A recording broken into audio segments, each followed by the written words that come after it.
Olha, deixa eu contar uma coisa para vocês. Quando eu cheguei aqui na igreja, há 21 anos atrás, o Estevão estava afastado da igreja. E estava afastado do evangelho, estava afastado de tudo. A Lúcia e o Silas, como sempre faziam, como sempre fazem por seus filhos, pedindo oração por ele, por sua vida, e a gente aqui orando.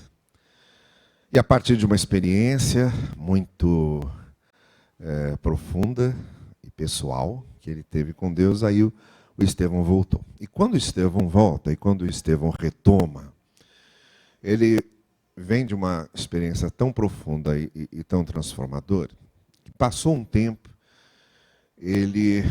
depois aí ele começou a querer se preparar para pregar o Evangelho de forma mais intensa, de forma mais específica.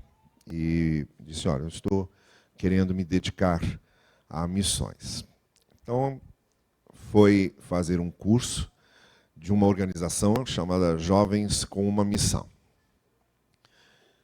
E foi naquele curso que ele conheceu a Giza. Daqui a pouco, depois da palavra dele, eu vou pedir para a Giza e as meninas virem aqui à frente. Foi lá que ele conheceu Gisele, se casou e foram para uma missão da Jocum, lá no Ceará. E lá ficaram. E esse menino, além de se apaixonar pela Giza, ele se apaixonou pelo Cariri. Se apaixonou pelo Cariri. Mas isso bem antes de nós irmos lá fazer aquele nosso projeto. Aí fizemos o nosso projeto. Daquele projeto veio o trabalho que o pastor Elias e a irmã Orceléia também sentiram no coração. Quando vieram do projeto, eles sentiram no coração que deviam dar um apoio lá.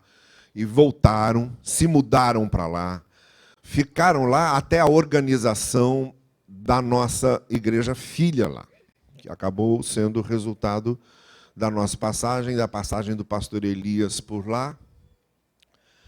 Enquanto isso, o Estevão, casado, tendo sua primeira filhinha, passou no exame da Petrobras. Passou na prova da Petrobras e se tornou, então, funcionário da Petrobras. E veio para Macaé. E começou a trabalhar lá em Macaé. E passou mais um tempo.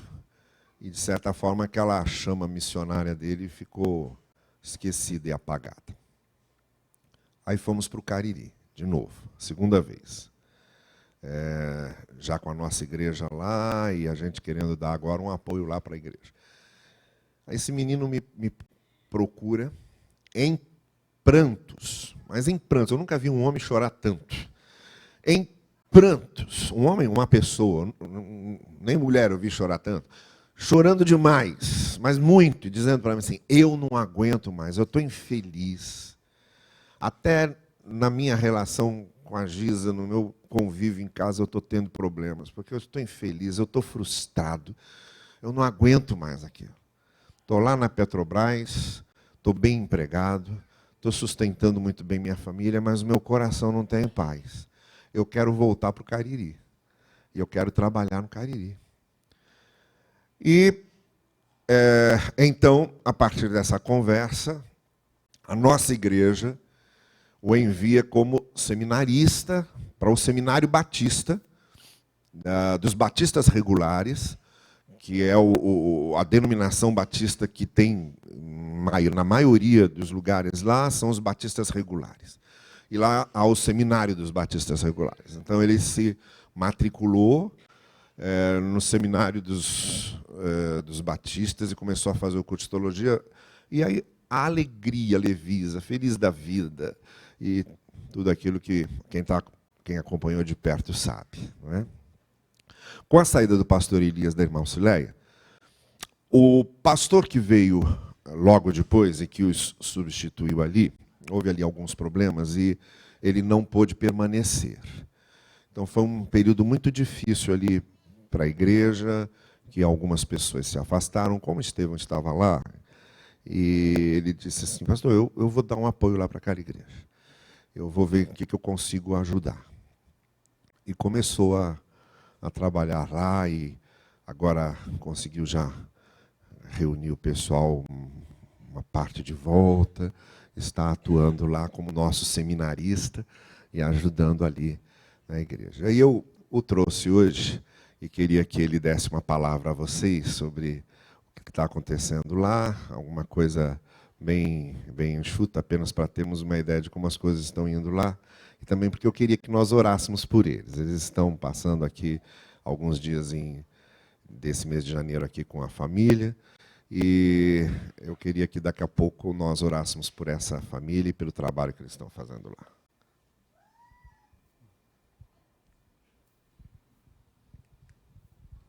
Bom dia, irmãos. Bom, eu queria só falar quem somos nós, porque tem muitos rostos novos, né? Para nós, pelo menos. Então, a Gisele, minha filha mais velha, Maria Júlia, e Isabela, que vai fazer 8 anos agora em março. Como o pastor já fez essa apresentação, então eu vou direto para o trabalho que estamos fazendo lá no... Pronto. Essa foto, ela não é na igreja, não é no templo, onde acontecem os cultos dominicais. Essa foto, ela é da EBD Infantil, é um trabalho que começou há poucos meses lá no Cariri, que acontece na região do Arajara. Os irmãos que estiveram lá, nas 2 edições do Cariri, conheceram a região, estiveram ali, não existia ainda essa pequena construção, que já estava iniciada quando nós retornamos ao Cariri, e esse trabalho tem sido uma bênção para nós, porque muitas pessoas, pais de crianças que participam desse trabalho, têm ouvido o Evangelho por intermédio desse trabalho que tem sido realizado aos domingos pela manhã no Arajara. Tá? E normalmente é minha esposa e a irmã Rose que ficam à frente, e a gente já está aqui morrendo de saudade daquelas crianças lá e doidos para voltar, para estar com eles novamente. Essa aí é a parte da congregação. Os cultos lá no Arajara acontecem às terças e quintas, então a gente tem um trabalho de visitação que também ocorre ali, mas às terças e quintas a gente tem os nossos estudos que acontecem naquela localidade. Eu queria que vocês gravassem ali aquela senhorinha que está de cabeça baixa, com vestido com umas pontinhas brancas ali, que é a irmã Expedita. Eu vou falar dela daqui a pouco.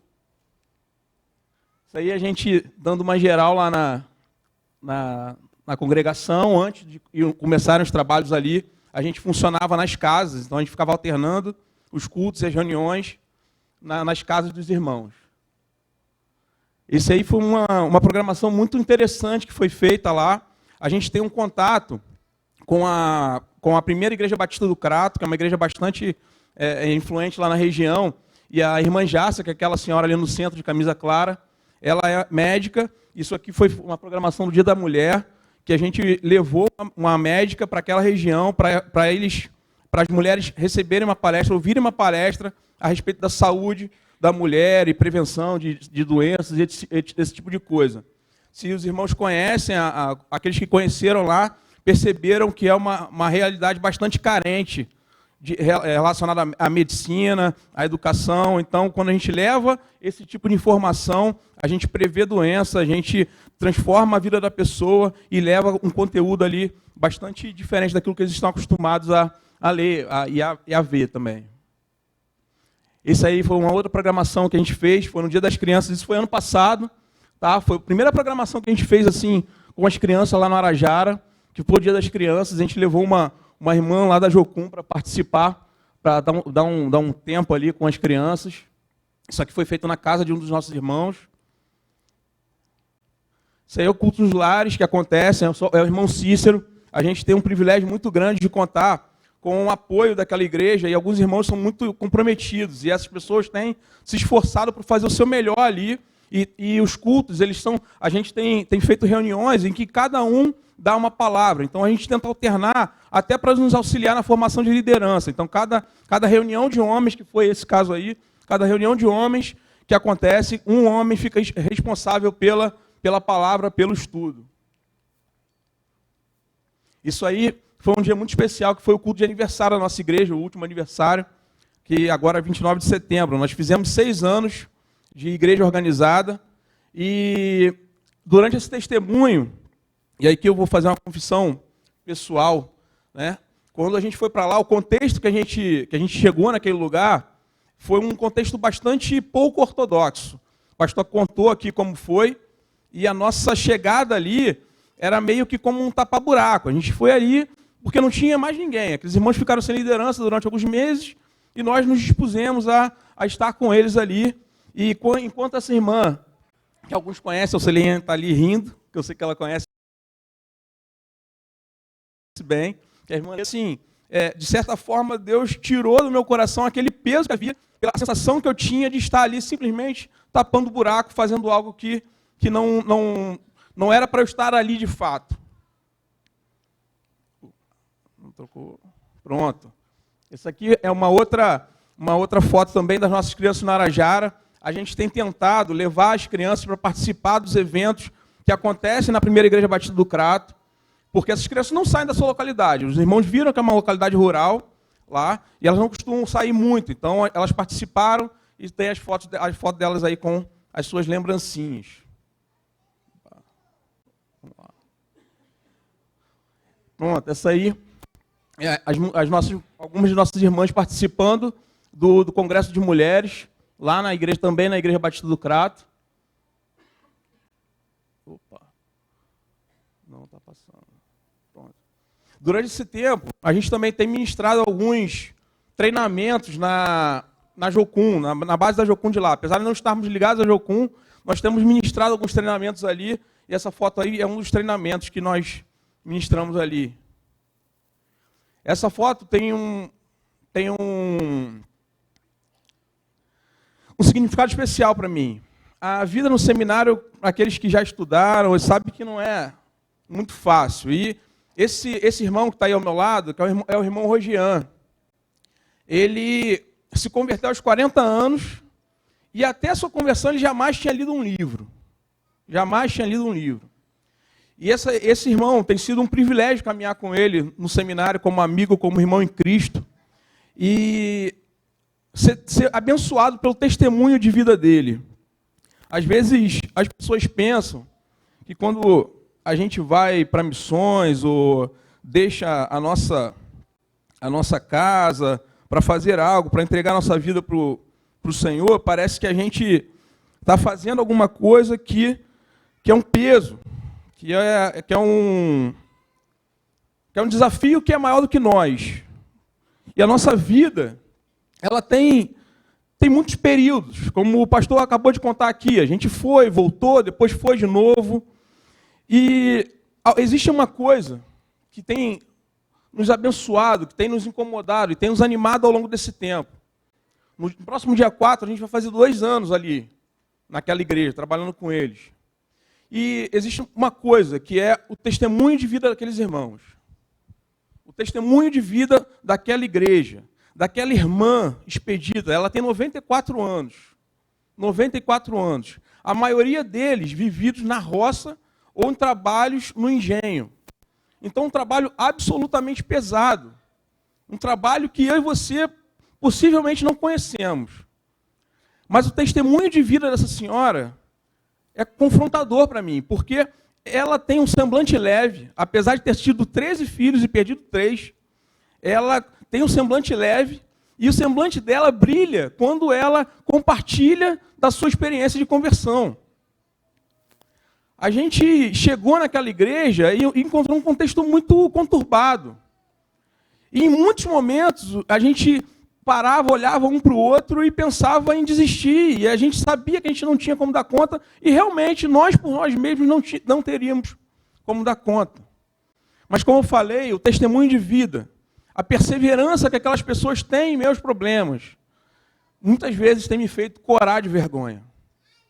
Aqueles irmãos do Arajara nos receberam como parte da família deles.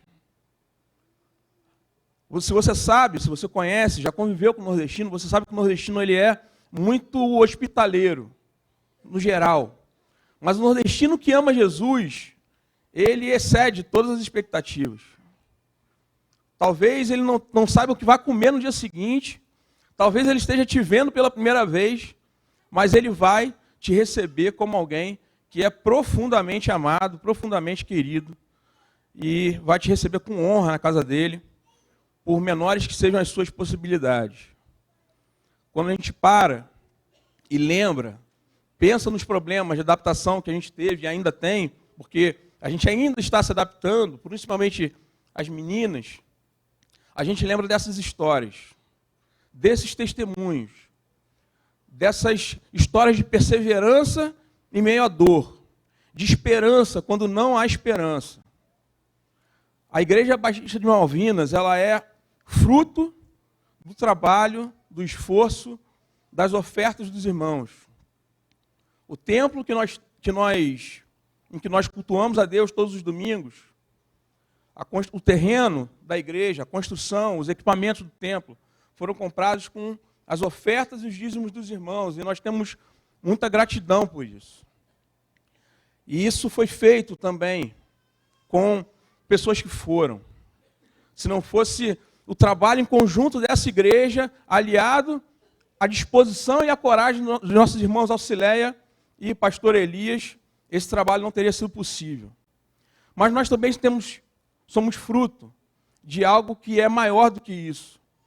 Essa igreja se dispôs a ir, mais do que a ofertar, mais do que enviar recursos para aquele lugar, pessoas por 2 oportunidades, alguns irmãos de nossa igreja, que ainda alguns estão aqui hoje, estiveram ali compartilhando do Evangelho, levando vida àquele lugar e fazendo brotar a água da vida no solo pedregoso que nós temos ali. Aquela região passa por um período de estiagem muito longo, todos os anos. Mas naquela terra seca, rachada muitas vezes, nós temos colhido ali, eu junto com a minha família, temos colhido algo que nós não plantamos. Temos colhido esperança, temos colhido alegria, temos colhido amor genuíno de pessoas que têm dedicado as suas vidas, que entregaram as suas vidas a Jesus por meio do testemunho dessa igreja, por meio do serviço dessa igreja. O que nós estamos vivendo ali não é mérito de nenhuma pessoa individualmente, mas é mérito do corpo de Cristo. Quando chegar aquele grande dia em que nós estaremos diante do Cordeiro, celebrando, adorando ao nosso Deus, você vai ouvir um sotaque diferente lá, um pessoal barulhento, que parece que quando conversa, parece que está brigando. Mas é o povo do Arajara que está lá. Foram aquelas pessoas que ouviram o Evangelho por causa daquilo que a igreja fez.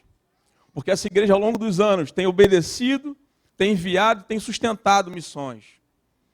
Tem inspirado pessoas, tem desafiado pessoas e tem levado o reino de Deus até aqueles que não conhecem. Só que é uma parte muito pequena do que a gente vive lá. Teria muitas outras coisas. E eu te convido a nos fazer uma visita.